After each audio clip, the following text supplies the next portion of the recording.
What's up, guys? How you guys doing? All right, I'm trying something different here and see how it goes in the sense of content creation, right? I got like a plenty of fucking space.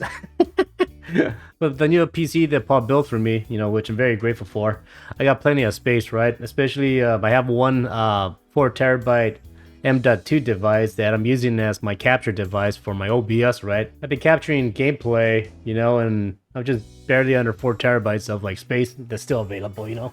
So I'm good. So what I want to do is something I've been asked before to do is people want to see more of my workflow, right? Like tutorials or just like screen capturing, my editing, when I, just do like a time lapse or whatever. Now, I'm not going to do that in the sense of like do a whole time lapse because for the most part, I use multiple monitors when I do that. And also like for me to edit a video, depending, say like tech news, it can take up to 10 hours. I'm not going to do that. But what I'm going to do is I'm going to try to like show you what I'm going to do today, which is certain things that needs to be done for Paul's channel. One of the things that I need to do today is that he started a new series for his YouTube channel, PC Build Fixer. Basically, he's asking people to send in their PC part pickers list of the kind of PC that they want. Then Paul gives them like his suggestions on ways you can improve it. If maybe he can suggest other parts that could save you money, so on and so forth, right? So something I want to do for his channel is basically do more animations, like little intros and stuff like that. Kind of like in tech news that you would have like that intro. I want to do something similar, but with his new series, right? So I'm gonna do the same thing with Probing Paul and with Mail Time and other stuff like that. One thing that I've been using often for Paul's channel is Envato Elements, right? This is actually a pretty good subscription service stock environment for you to get your stock footage, right? It's like $200 for the year. Yeah, $16.50 a month. But if you pay for the whole year in advance, then like you get like a little discount, right? Which is what I do because I do use this service a lot. I'll make another video about Envato Elements, but yeah, in regards to like paying for a subscription service that helps you out as an editor for stock stuff, Envato Elements is pretty good, right? Now the reason why I like it is because you got like stock for images, video, and even 3D stuff, but you also have templates, right, for like say intros and stuff like that. So if I say like video templates and we say After Effects, for example, you got plenty of templates of like what you need.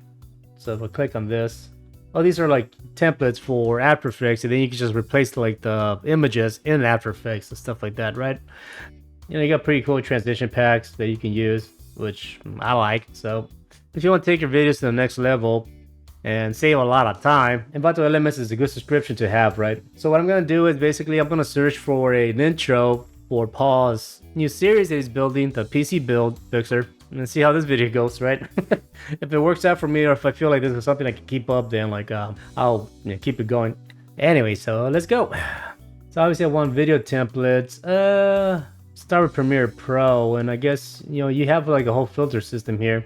Something to keep in mind is that obviously because YouTube is impatient as a motherfucker, you want to make sure you keep something that's quick and short and to the point, right? So maybe something that's only a few seconds long.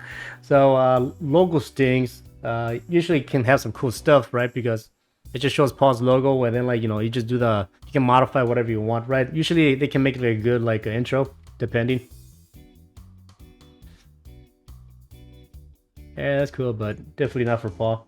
And as I do this, I guess like I'll bring up a certain topic that may come across people's heads, is that as an editor, there's almost like this pride in you that you want to like want to build everything yourself. So you like you searching other templates to add to your video might be a form of like cheating, right, or something like that. But I had that state of mind, I'm not gonna lie. I felt like what I was doing was like not genuine. Be like, oh, I'm an editor, I should be able to make this shit, right? But to make this kind of stuff takes a lot of time and patience and trial and error, meaning that like you can spend a whole day or two going over like the same graphic and over again until you find something that you like, right? And like, yeah, I'm at a point that I don't have the time to do that, right? Considering I'm making pause videos and I'm working on my content and shit like that, along with my personal life. So that's where this stuff comes in. It can save you a lot of time, right? And there's no shame messing with this stuff, right? And if anybody else gives you shit otherwise, tell them to go fuck themselves and never talk to them again. Shit. Alright, that's kind of cool. Actually, I like that. Another cool thing about Elements is that you can have something called a collection. So if you click on this thing, it's almost like a playlist for YouTube, right? It's almost like the same thing. Intro titles, I already have one, so I can hit add, just put in that. And if I click on see all, see, these are like the ones I've been saving for whatever reason, right? Over the years of me working with Paul. So yeah, it's you know, I can save this for future reference. For Paul's Halloween like tech news, I use this intro. Alright, I like this one. So I already saved it. Leave it there. Let's see what else I can find.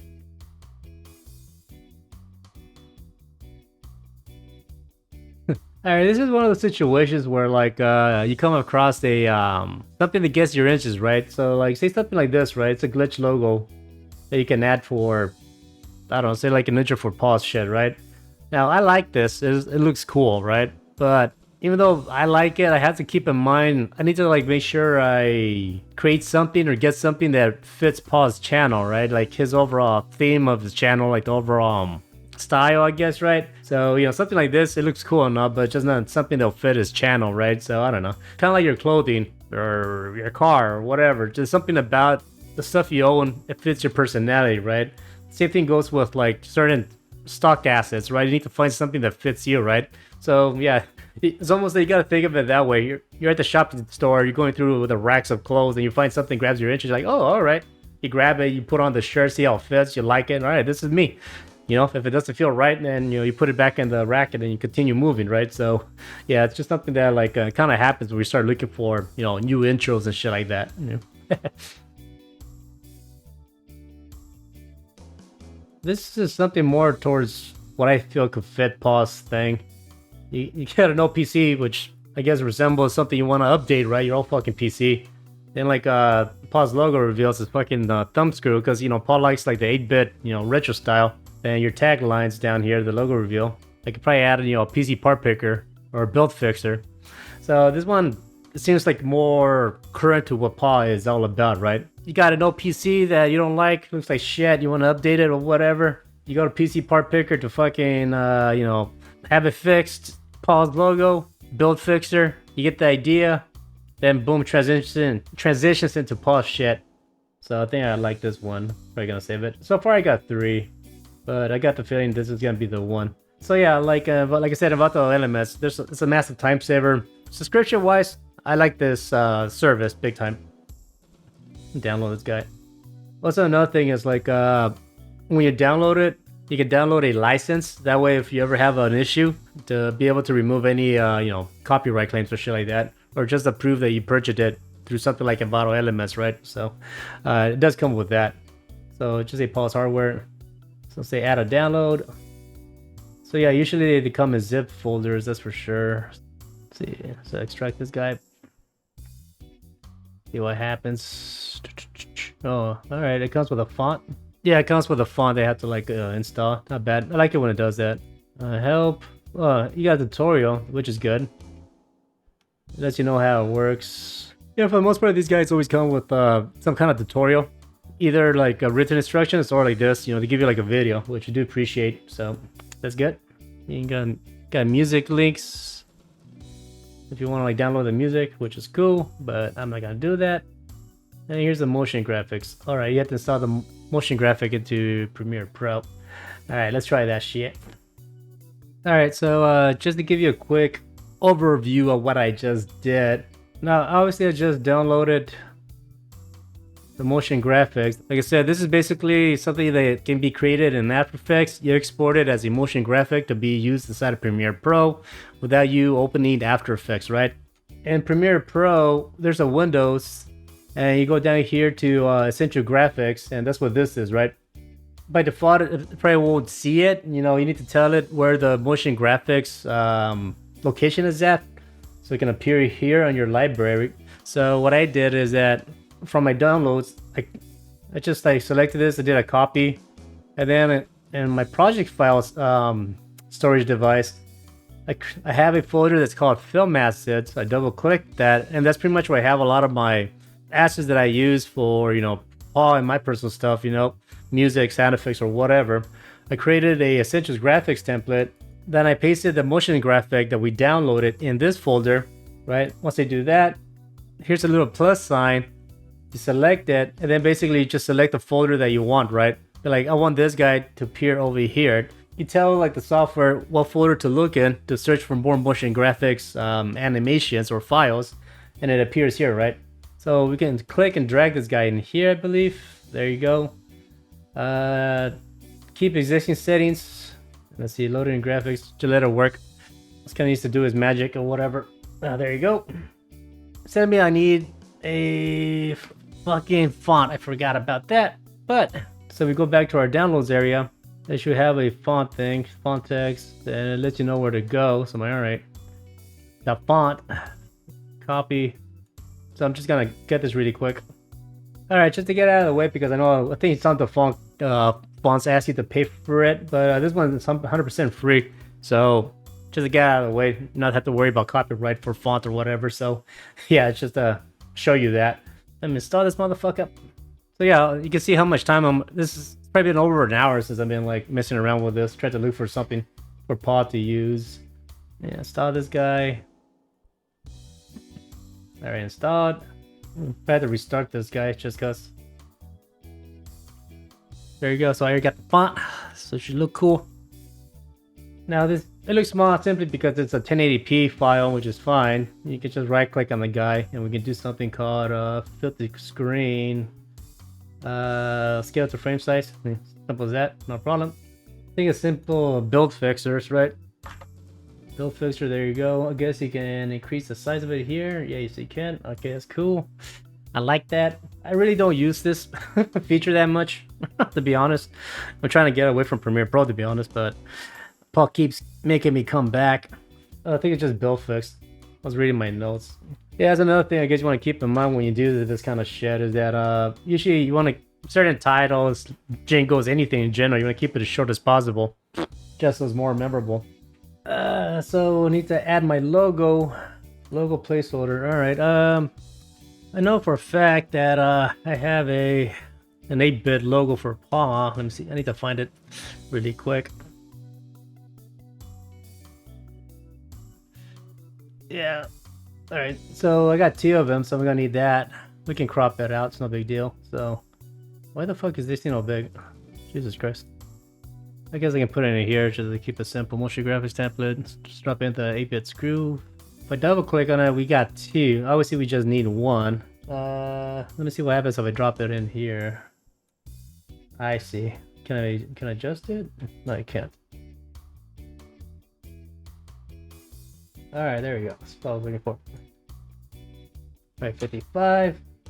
Let's try to max out the size of it as much as I can. Doesn't look good at all, actually. See, that's where you start coming with problems. Is like, you want it to look like this, but it doesn't look like that. So, like, all right. So now this is where I start to get tricky, because like, obviously I want to like use this thing, but like, the result doesn't look good, right? Because you can't really tell what it is. So,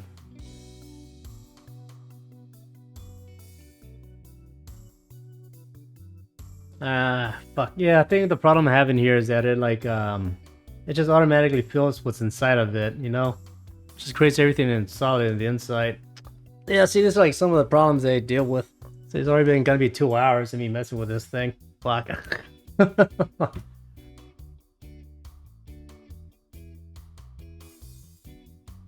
Alright, so we wanna like make this to a square. And let's just change it to 1538 as well, make it a square. God damn it, fucking keep forgetting to turn on the stupid fucking lock thing. Yeah, lock this shit. Alright, try that again. 1538. So that should make a square. The P for position. Let's see, center this guy. Scale. I'm just gonna scale this down just a tad bit. Just a super tad bit.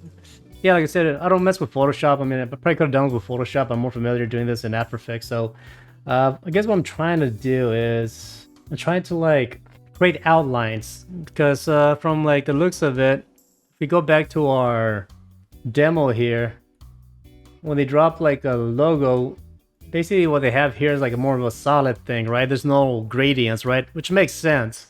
What's happening is that this logo, as you see here, like the lines, all the black is transparent.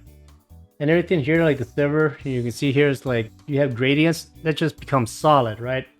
So what I will need to try to do is, if I, as you can see here, the checker spot, that's transparent, and this image itself is solid. So what I need to try to do is basically create enough of a contrast, and then like maybe key out like the whites so it can become transparent. So like the only thing you see is black, right? Basically, I need to turn it into like a black and white image, like but more solid, right? Without any gradients, right? That way it gets converted to this. So that's like the goal with it.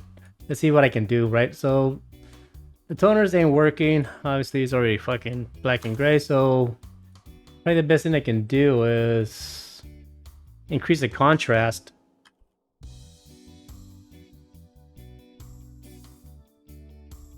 See, that's kind of like looking more of what we want. Let's see here. That's kind of working out. So now what I can do is probably use a Luma key to get rid of like the white. So let's try Luma key. So drop this aside here. And let's see, key out brighter. Let's see, threshold. Oh, there you go. You can kind of see what I'm getting at, right? So what I did is I increased the contrast, right? Try to make this bigger to show you. So I increased the contrast. That way, like all the whites get blown down, right? And then I dropped in a Luma key. So and I key out all the brights, meaning anything that's bright, you know, get rid of it, right? Kind of like a green screen, but in this case, it's anything that's bright white. And I got rid of like the white. So all that's left now is like the black. So now what we can do is we're gonna export this as a PNG, and hopefully that should work, right? So composition, I think, save frame mass, file, Luma key, Photoshop layer. I think that should be fine. Oh no, cool. Now we can change the setting here. I want it to be a PNG. Let's go to best settings. Click on that. Photoshop. Now I want it to be a PNG sequence. RGB and alpha. That's what you want. Hit OK. Everything's good here. Hit render. So we got a single frame. Now let's see if that works. So I'm gonna drop my. Let's look for that file I just created. Here we go. Beautiful. Let's drop this in here. Wow. Now hopefully it should work. Let's try that. Here's the screw Luma key. Let's drop this guy in there. Yeah, it worked. It fucking worked. Okay, cool. All right, there you go. All right, I'm gonna stop the video here. So basically, you know, now I just have to add some music. I gotta send it to Paul, make sure he likes it, you know. And yeah, I just spent what, maybe 2 or 3 hours on this thing, you know. So that's how you come across like situations where like you find something you like through an Envato marketplace, you download it, you come across a situation like this, but there's a workaround. Understanding what the computer is looking for is what kind of helps you to solve these problems. Like as we saw earlier, right? I was having problems because I was looking for solids and for alpha. So anything that was solid, it just made it to like a complete, you know, block of green here, right? In that case, because I know that, so I did what I just showed you is that I took this file into After Effects and then I keyed out the white. That way all that's left is black, so that works as like, you know, the only color information that this motion graphic needs to fill with green, as you can see here. And then everything here that you see here, the gray, that's basically an alpha channel, right? And my fucking camera froze again. Yeah, I don't know. It's like it does that. Not exactly sure what the fuck is causing it, but anyways. If you guys like the video, please leave a comment and stuff like that. There was like a link for my website if you guys want to stop by and see ways to help me, you know, support my caffeine addiction, or you can just click on the descriptions and then like there's links there so you can help me out. Really would appreciate it, right? So I can continue making this kind of content to share what I know. So thanks again for hanging out. Talk to you guys later. Peace.